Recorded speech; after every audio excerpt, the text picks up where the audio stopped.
ఎందుకంటే కొంతమంది కొన్ని పార్టీకి విరుద్ధంగా, పార్టీకి వ్యతిరేకంగా, పార్టీ నాయకులకు వ్యతిరేకంగా ఇష్టం వచ్చినట్టుగా పైసలు తీసుకున్నారు.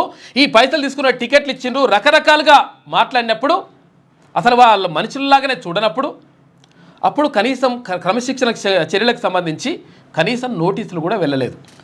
ఇదే కోమటిరెడ్డి రాజగోపాల్ రెడ్డి, ఇదే కోమటిరెడ్డి వెంకటరెడ్డి, ఇదే జగ్గారెడ్డి, వీళ్ళంతా కూడా కంప్లీట్గా రేవంత్ రెడ్డి పైన, కాంగ్రెస్ పార్టీ పైన సూటు కేసులు మోసుకొని ఎక్కడ సీఎం కుర్చీని తీసుకొచ్చుకున్నాడు.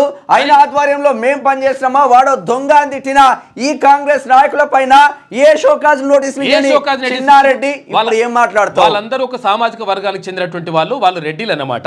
అంటే అగ్రవర్ణాలకు ఒక న్యాయం ఉంటుంది, తర్వాత బీసీలు అనగారిన వర్గాలకు అంటే బలమైనటువంటి సామాజిక వర్గం ఉన్నప్పటికీ మీరు బీసీలు రా బాబు, మీకు ఒక న్యాయం ఉంటుందని చెప్పేసి క్లియర్గా చిన్నారెడ్డి అరే నిన్న బలరాం నాయక్ మాట్లాడిండు, మా చూడండి ఒకసారి.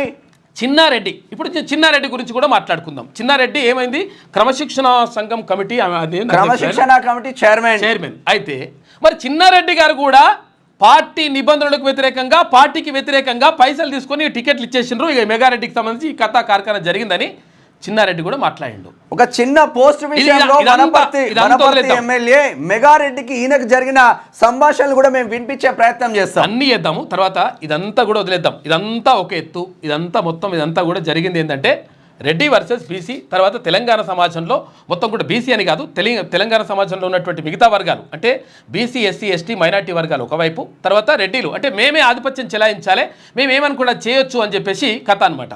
అంటే ఇప్పుడు మరి అధ్యక్షులుగా ఉన్నారు కదా అంటే, అధ్యక్షులు కూడా ఉన్నామంటే వాళ్ళు కూడా ప్రభావితం అవుతారు, అది వేరే విషయం, అది తర్వాత మాట్లాడుకుందాం.